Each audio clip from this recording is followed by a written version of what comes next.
As I sat at my parents' Thanksgiving table, surrounded by the familiar sights of my childhood home, I felt a rare calm. These visits, now that I was 60, provided a peaceful escape from the tense atmosphere at my own house. My daughter Emma chatted happily with her grandmother, their voices filling the room with joy. It was a stark difference from the quiet, strained conversations I often had with Richard, my husband. Suddenly, my phone buzzed loudly, interrupting the warmth of the moment. Richard's name appeared on the screen, instantly making me uneasy. Taking a deep breath, I excused myself from the table. "Sorry, it's Richard. I'll just take this in the kitchen." But as I stood up, I accidentally activated the speakerphone. "Hey Elaine, enjoying yourself there?" "Well, don't bother coming back." Richard's voice sounded oddly cheerful, echoing through the room. I froze, holding the phone as his words hung in the air. "What do you mean, Richard?" "Oh, I've decided it's time for a change. I've moved Emma's stuff into the house. There's no room for you anymore." The room fell into silence. Emma dropped her fork with a loud clatter, her eyes wide in disbelief. "Richard, what are you talking about?" My voice trembled as I spoke, my heart racing. "It's simple. Emma doesn't want to come home because of you.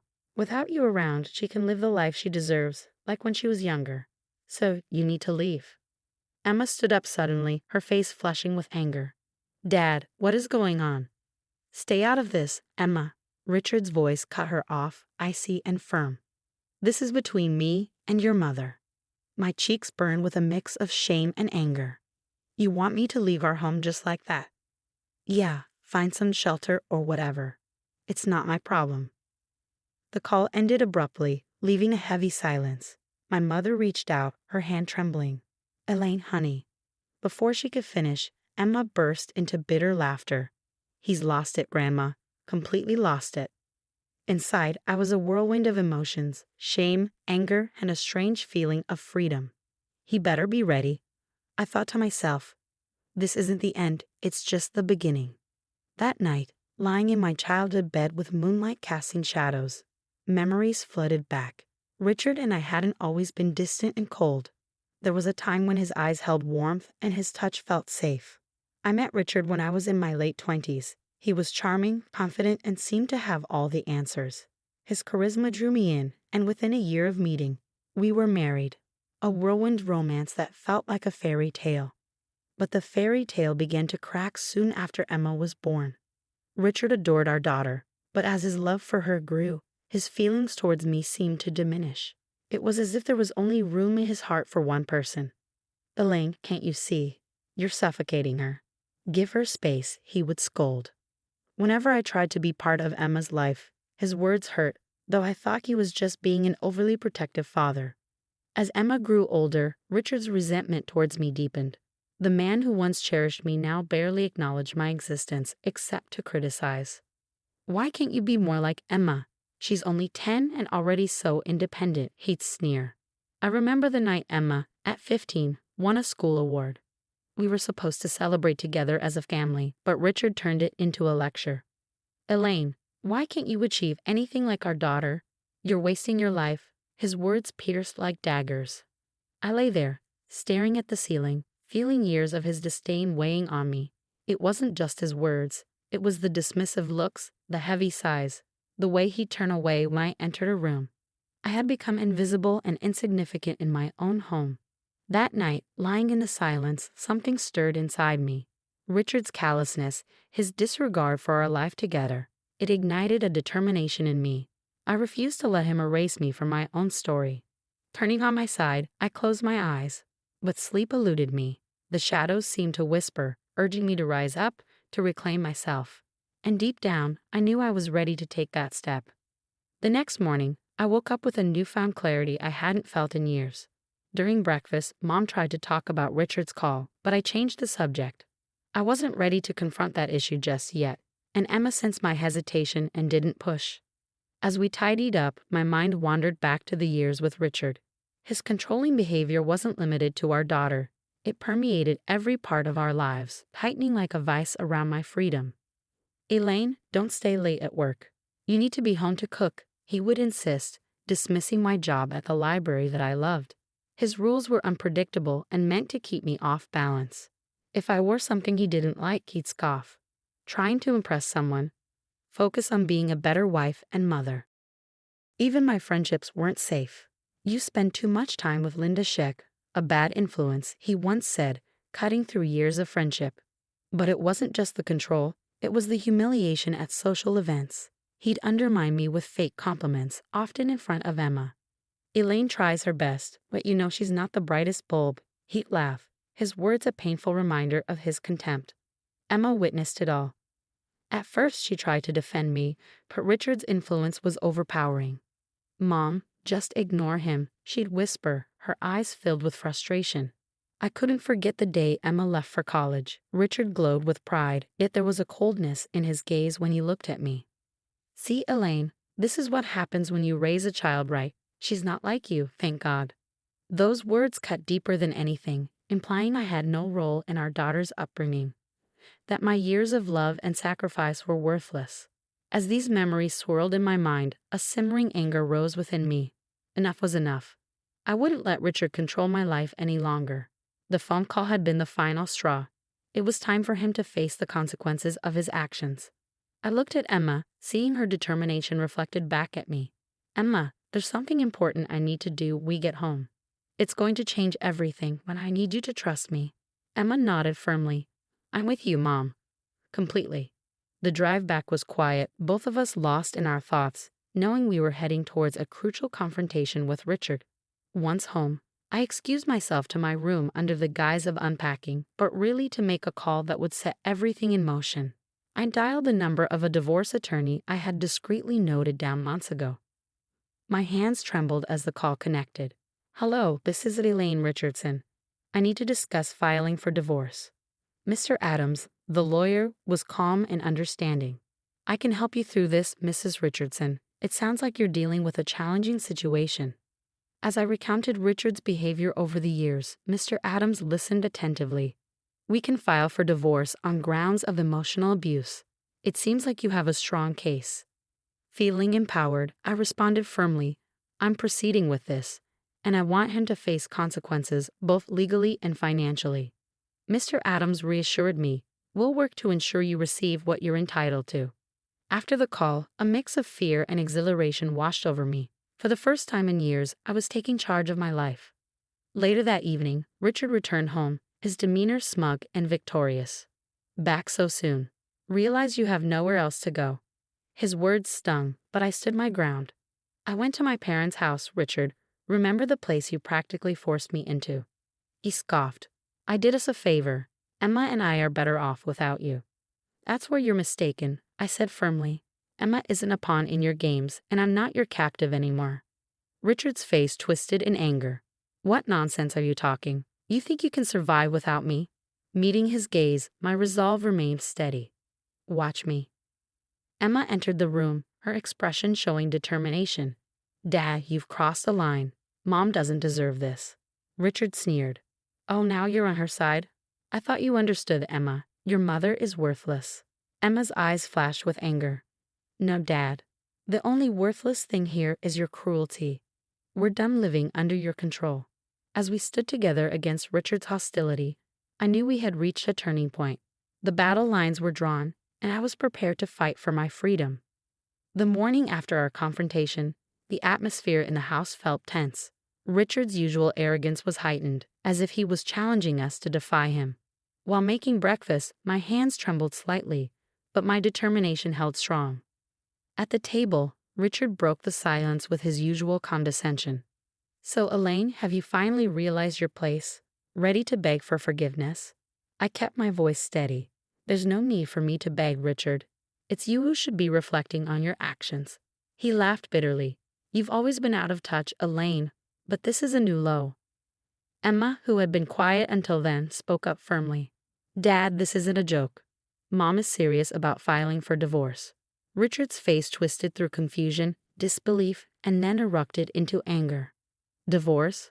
You think you can just walk away from me after everything I've done for this family?" "It's because of what you've done," I interjected, my voice firm. "Years of belittling, controlling, and humiliating me. I won't tolerate it any longer." Richard slammed his fist on the table, his face flushed with rage. "I built this family. Without me, you're nothing." Emma stood up abruptly, her chair scraping loudly. You didn't build this family, Dad. You've torn it apart. And Mom isn't just something. You've treated her like nothing. His eyes darted between us, a wild intensity growing. You're ganging up on me, your own husband, your own father. This isn't about sides, Richard, I said evenly, the turmoil churned inside me. What you've done is unforgivable. Richard's bitter laugh filled the room. You think you can leave and everything will be fine. You have no clue what's coming. I met his gaze firmly. I know exactly what I'm facing, freedom from you. Emma stood beside me, resolute. We're done with your control, Dad. It's over. Richard abruptly stood, his chair crashing behind him. You'll regret this, both of you. You have no idea what I'm capable of. As he stormed out, the tension he left behind was suffocating. But in that tension, there was also a profound sense of liberation. The battle had begun, and I was ready to fight for my freedom, my dignity, and my daughter's future. The days after our confrontation with Richard were a whirlwind of activity. I met with Mr. Adams multiple times, meticulously planning the divorce proceedings. We'll ensure you receive what's rightfully yours, Elaine, both financially and legally, Mr. Adams assured me. Richard's reaction to the divorce papers was explosive. He barged into the house one evening, papers in hand, his face a mask of rage. You're really going through with this? Do you even understand what you're doing, Elaine? I faced him calmly, despite my inner turmoil. Yes, Richard, I do. For the first time in years, I'm making a decision for myself. Richard laughed mockingly. You really believe you can survive without me? You're nothing without my money, my support. I'm not afraid of being on my own, Richard. I'm more afraid of spending another day under the same roof as you, I replied firmly. Emma, hearing the argument, came downstairs. What's going on? Your mother has lost her mind, Richard sneered. She thinks she can just take half of everything I've worked hard for. It's not just what you've earned, Dad. It's what Mom has endured all these years. She deserves every penny and more. Emma shot back. Richard's gaze hardened. Don't be naive, Emma. This will destroy us all. No, Dad, it will liberate us, especially Mom. As the days stretched into weeks, our home became a tense, silent battlefield. Richard relocated to the guest room, his presence casting a heavy shadow over everything. Despite his attempts to sway me, my decision was resolute.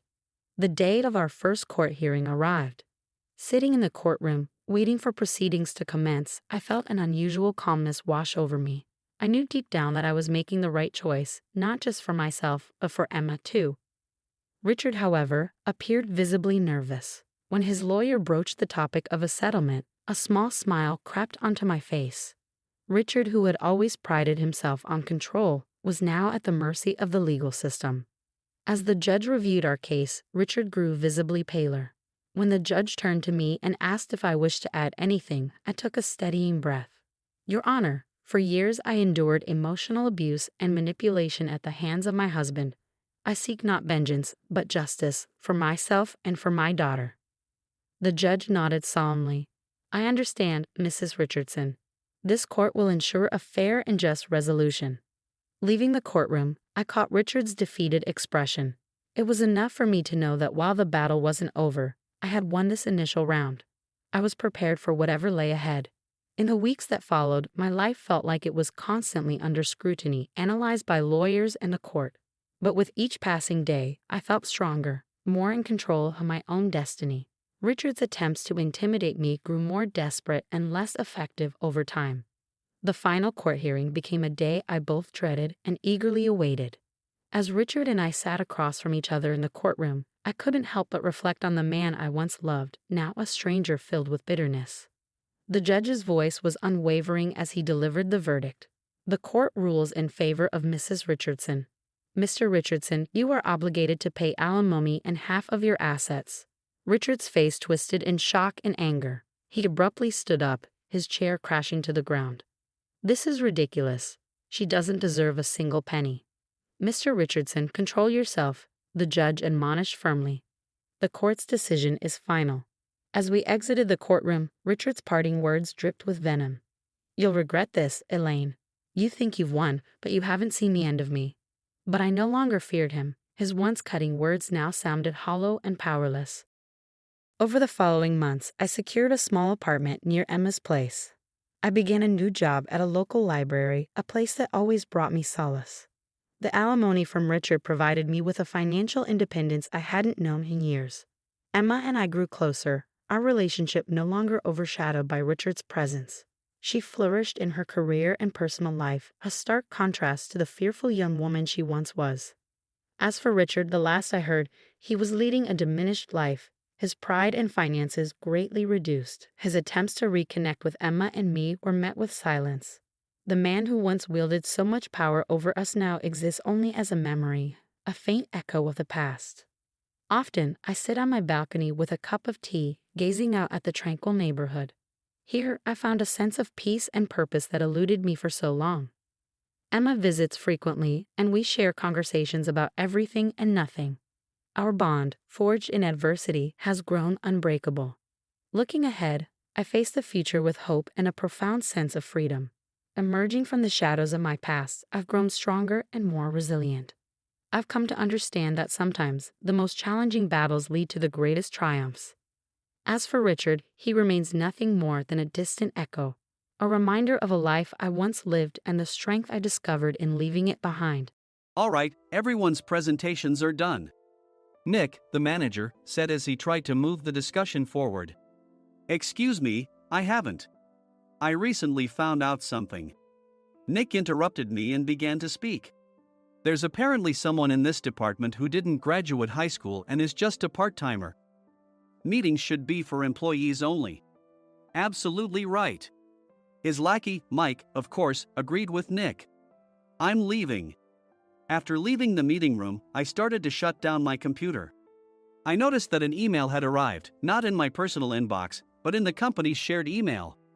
Thinking, there's no point in speaking up, no one will listen, I went home quietly. The next day, I heard a commotion from Nick's desk. He was staring at his computer screen, his face pale. Nick! Is something wrong? Mike looked at the screen with him. And he turned even paler than Nick. Why is he so angry? Knowing the reason for Mike's distress, I thought to myself, serves them right. My name is Adam. My mother passed away when I was in the 9th grade, and I was raised by my father. Well, you could hardly call it being raised. After my mother passed, my father changed. He drowned his sorrows in alcohol, and though he still went to work, he squandered our living expenses on horse racing. Because of that, I had to start working part-time as soon as I entered high school. Every month, I went to the convenience store with bills in hand that couldn't be auto-deducted from my father's account. Even though I endured it because I didn't want to be alone, I reached my limit in my 2nd year of high school and dropped out. I found a live-in job at a distant inn. Thank you for everything. The day I left home, my father, still staring at the TV, spoke. Take care. That was our last conversation. Back then, 18 wasn't the age of majority, so I needed my father's permission to work, and I couldn't hide my place of employment. Yet, my father never visited me even once. I kept working just to survive, and before I knew it, I was 42. Years of hard work paid off, and I was transferred to the headquarters.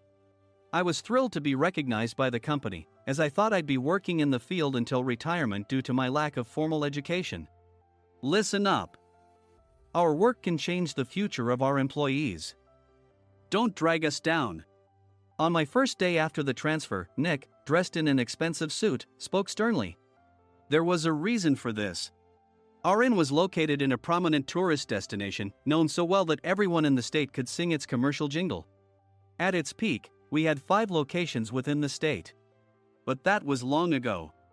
Due to financial difficulties and aging facilities, only the place where I had worked for many years and the original establishment remained. I was prepared to lose my job anytime, but now there was a glimmer of hope. With the rise of social media, the tourist area where the inn was located started gaining attention again.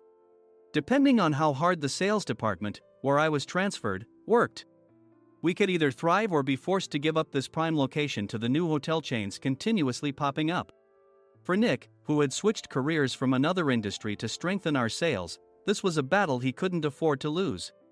I understood why he had to be strict. I will do my best. Nick sneered at my enthusiastic declaration. Did you not hear what I said? I'm sorry. I thought I was listening carefully. Out of habit from years of customer service, I apologized reflexively, though I had no idea what had offended him. Someone was watching me with a smirk. In this department, there are those who are expected to excel and those who have been shoved here because they have nowhere else to go. You are the latter. It was Mike, the section chief. He's 7 years younger, at 35. But he was called to headquarters much earlier than I was and had been moving around within the headquarters ever since. I'm not jealous, but I can't accept that he's my boss. Graduating from a prestigious university, he has an unusually high pride and caused many problems as a newbie, making things very difficult for me when I was the front desk leader. When I found out Mike was transferred to the sales department a month before me, I was disheartened. Mike is right. With just a middle school diploma, there's not much you can do. Don't even think about achieving results.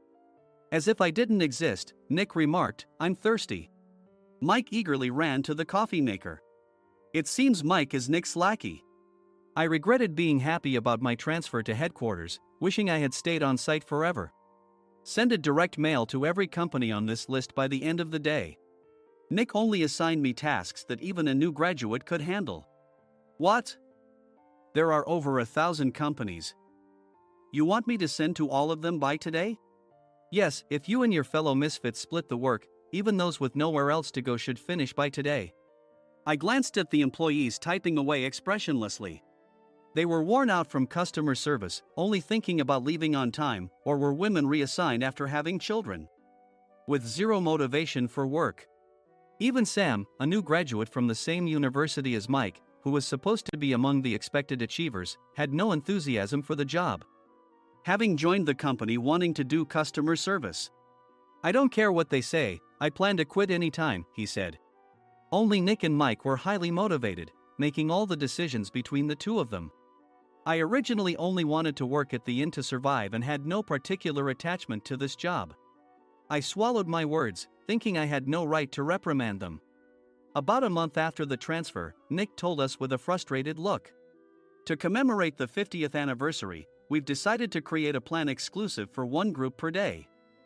Originally, Mike and I were supposed to come up with it, but our president, Mr. Thompson, insists on hearing everyone's opinions. So, you all get a chance. As Nick explained, Mike began handing out prints. Make sure not to embarrass Nick. If your ideas are half-baked, you'll have to redo them. It seemed that they had printed his handwritten notes by Mr. Thompson, which included several questions and a section for free responses. It made sense why Nick had to seek our input, given that all responses had to be submitted to Mr. Thompson. We were given a week to think about it, and a meeting was scheduled to compile our ideas. My plan is to let guests enjoy both the old and modern America. Nick began the presentations. Guests would watch a master confectioner at a nearby traditional sweet shop make sweets in front of them. The welcome drink would be premium tea in a bottle. Nick's plan was certainly attractive. After his presentation, Nick called on us to present in the order we were seated. Just as I stood up for my turn. All right, everyone's presentations are done. Excuse me, I haven't. I recently found out something. Nick interrupted me. There's someone in this department who didn't graduate high school and is just a part-timer. He was likely talking about me. I joined the company as a part-timer and was made a full-time employee when I turned 20. That was 20 years ago, so Nick and Mike probably had no chance to know until recently. Meetings should be for employees only. Absolutely right. After that, Nick kept creating opportunities to solicit everyone's opinions, purposefully excluding me from speaking. The meeting unexpectedly heated up and went past the scheduled end time. A few people asked to leave, and the discussion continued with the remaining few. Still here? Normally, you'd leave in that situation. Though I had no attachment to the job initially, hearing kind words from customers made me want to make them happier. For someone like me, with nowhere to go, the inn was my home and customer service was my life. I felt pathetic about my current self. I'm leaving. I left the conference room and started shutting down my computer. I noticed an email had arrived, not in my personal inbox, but in the company's shared email. Thinking no one would listen to what I had to say anyway, I quietly went home. The next day, while preparing the DM as instructed, I heard a commotion from Nick's desk. In his haste to stand up, he hit his knee on the desk. He stared at his computer screen, his face pale. "Nick? What's wrong?" Mike, thinking he should be the first to rush over, approached Nick while still wearing his coat. He peered at the screen with Nick. And he turned even paler than Nick.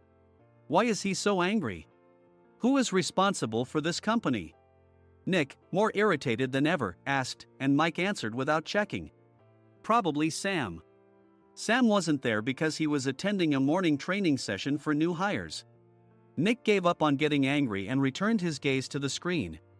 They were looking at an email that arrived right after the end of the working day yesterday. Apparently, no one, including me, had checked it before leaving. The email was from a large company that used us for their annual employee trips. The president and executives of that company also frequently used our services personally. President of the company, Mr. Mason himself, had declared that neither he nor his company would ever use our services again. Well, some companies cancel their employee trips or stop using our services due to financial struggles. Let's just move on. Mike kept wiping the sweat from his forehead with a handkerchief. Knowing why Mike was so agitated, I quietly watched their interaction. Do you know how much revenue we get from that company? We can find other guests to fill the rooms, but we'll lose the banquet costs, gift shop revenue, rental car fees, and more. Moreover, the gifts were supposed to be prepared by the traditional confectionery shop involved in Nick's proposed plan. If it's known that we incurred such a huge loss at this critical time, Nick's position in the company would be jeopardized. Nick took a deep breath, seemingly trying to calm himself. All right, Mike. Go to New York right now and apologize to Mr. Mason. What? You're coming with me, right? I have urgent work to do. I trust you, which is why I'm entrusting this to you. Please. Mike, believing Nick's sincerity, agreed with a determined look on his face, saying, yes. That's Nick for you. Even if Mike went to apologize, Nick would shift all the blame onto him if the client didn't change their mind. Well, it was Mike's fault to begin with, so it served him right. About 3 hours later, Sam answered a call from somewhere and repeatedly apologized, saying, I'm very sorry. Everyone watched to see what was happening. After ending the call, he informed Nick with a weary tone. When Mike arrived at the client's company, he only made things worse, further infuriating Mr. Mason. He was demanding, get his boss here immediately. It was no wonder Sam was exhausted, dealing with such a call right after returning from training. What is that idiot doing? All right, Adam, you're coming with me. If sacrificing Mike didn't work, then I must be next. Normally, I'd want to refuse at all costs, but I saw an opportunity in this situation. If I can be of assistance, I'd be happy to join you. I immediately followed Nick, and we flew to New York. When we introduced ourselves at the reception, it became clear how serious the situation was, as the receptionist personally escorted us to the president's office. Angry voices leaked through the door, making both Nick and me uneasy. Excuse me. I'm Nick, the supervisor. I understand my subordinate has caused you trouble, and I deeply apologize. Nick, with his experience in the corporate world, knew enough to offer an apology before excuses. However, his customer service skills left much to be desired. I sighed as I saw Mike trembling like a small dog in the corner of the room. What kind of training are you giving your subordinates? Mr. Mason glared at Nick with a red face. The intensity of his gaze made even Nick take a step back. Regrettably, I joined this company only 2 years ago and was unaware of Mike's issues. I should have identified his shortcomings sooner. Indeed. I should have realized sooner. No sensible person would come to apologize and then give a lengthy presentation on the drawbacks of not using their inn. Nick froze, his mouth slightly open. Suspecting the worst, I picked up the documents that had fallen to the floor. It seemed Mike hastily prepared these documents on the plane, listing the disadvantages. Disadvantage 1: if you change the venue for the company trip, employees might suspect it's for cost-cutting reasons, leading to a negative impression. Reading it aloud half-jokingly, Nick snatched the papers from my hand and checked the contents with a furious expression. Among the stack of documents was a receipt from a nearby convenience store's copy machine. I felt a pang of dread. hoping he hadn't shown the receipt as well. What do you think he said when I asked what kind of nerve he had to do this? I'm very sorry. Faced with the dire situation, Nick must have thought there was nothing left to do but apologize. In a voice smaller than I'd ever heard from him, he uttered words of apology. He said, "I'm a Harvard graduate. I don't believe I said anything wrong." Mike! What have you done? Forgetting his plan to pin the blame on Mike, Nick yelled loudly, even in front of Mr. Mason. "I didn't do anything wrong." "You're still saying that? Look at him." Mike pointed at me with a shaking hand. "I was assigned to headquarters in my 20s and now I'm a section chief. This guy only made it to headquarters at 42. Everything I've done proves I was right. So why are we losing the contract?" Having said his piece, Mike collapsed to the floor. "Of course. You were sent there because you had nowhere else to go." Mike never expected to hear such words from someone he looked down upon. He lunged at me, and Nick hurriedly stepped in to stop him. "Mr. Thompson told me Mike is a quick thinker, and to take good care of him." There's no way he was pushed aside. "Don't make things worse here. He didn't say quick thinker, he said only quick-witted, didn't he?" I don't remember that part. I recalled the many troubles Mike caused when he was a newbie. When Mike was on the front line, his pride was so high that he never apologized to customers. Customer service, especially in our job, doesn't work alone. It brings both good and bad situations. If the front staff or housekeepers made mistakes, or the cleaning company didn't properly clean a room, one had to apologize to the customers regardless of personal fault. Mike, in such situations, would never apologize, insisting he wasn't at fault. This often angered customers, and as the front desk leader, I frequently had to apologize on his behalf. He caused complaints and disrupted operations, which is why he was quickly moved to headquarters. In departments where he didn't interact directly with customers, his quick thinking was beneficial and things went well. But it seemed his flaws were starting to show. Corporate reservations are supposed to be entered into the system by the sales representative.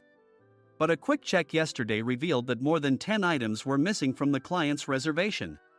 The handover document clearly stated what needed to be prepared. Why didn't you enter it into the system? Why do we have to give them special treatment? Filling rooms near the banquet hall, setting up all the food in advance. Specifying the brand of wine, they're too demanding. No wonder he always angered customers, I thought, feeling a headache coming on. Grouping them in rooms near the banquet hall is for our benefit too. It makes it easier for the staff to set up beds and serve breakfast since everyone's schedule is synchronized. As for the other requests, Mr. Mason suggested them to lighten our load. I didn't know that. Nick finally seemed to realize that Mike was the one who had angered the client. What did you say to them? I just told them we wouldn't give them special treatment anymore. We shouldn't waste effort on things that don't bring in money. I was utterly exasperated at his lack of understanding of customer service. Of course, we shouldn't comply with unreasonable demands. But carrying over successful practices from past stays makes customers feel remembered and enhances their experience. Good memories encourage repeat visits. That's part of our job. I looked down at Mike, who was sitting on the floor. In our job, nothing is a waste. Mr. Thompson likely moved you to the sales department, hoping you'd finally understand this. How do you think he feels now that you've failed to meet his expectations? Mike, tears in his eyes, fled the president's office. I was amazed he still hadn't apologized. You have it tough, Adam. It's okay, we're all employees of the same company. I deeply apologize for this disrespectful incident. Especially after all the care you've shown us. If it weren't for you, Adam, I really would have stopped staying here. When I heard you were moving to the sales department, I was willing to reconsider if you handled it. Seeing us talk so amicably, Nick's face contorted. Do you two know each other? Adam's service is excellent. I always requested him specifically. Normally, we don't accept specific staff requests, but we made an exception for Mr. Mason, adjusting my shifts accordingly. He had personally stayed at our hotel just before my transfer, and during casual conversation, I mentioned, I'm moving to the sales department soon. If I hadn't told him then, things could have been much worse. Please continue to take care of us. I look forward to it. On the return flight, Nick awkwardly offered me a can of beer. It's still working hours. Of course, I had no intention of forgiving him for a single beer. Nick might try to pin everything on Mike and avoid any consequences. While pondering this, a startling fact came to light. Nick, the tea bottles for the plan have arrived. I handed Nick a bottle labeled with our inn's name. They look good. What are you talking about? These are plastic bottles. I had assumed we would use the trendy, high-end bottling tea. But what arrived were ordinary plastic bottles of tea with customized labels. The only unique aspect was the label, which had the inn's name, making it look customized. Upon further investigation, I discovered that a substantial amount of money was set to be paid to the tea company. It was priced like bottling tea. Does this plastic bottle really cost $100 each? The tea inside is specially blended for us. The extra cost is for that. Wouldn't it be better to use another tea company? Or is there a specific reason we must use this one? As Nick continued to make excuses, I showed him a printed email. I informed the tea company's president, Mr. Mitchell, that we discovered irregular payments and he confessed. He said you two were high school classmates and planned to split the extra money. That idiot. Why did he confess? That's not important. You should worry about yourself, this could turn into a police matter. Opening the bottle cap, I suggested. How about calming down with this tea? It supposedly has a relaxing effect. Nick drank the tea frantically. In the following days, decisions were made about their fates. Mike was reassigned to the General Affairs Department, with no chance of transfer or promotion, as per Mr. Thompson's orders. As for Nick, since the payment to the tea company hadn't yet been made, he narrowly avoided legal trouble. Instead, he was encouraged to leave the company, and to avoid further complications, Nick submitted his resignation.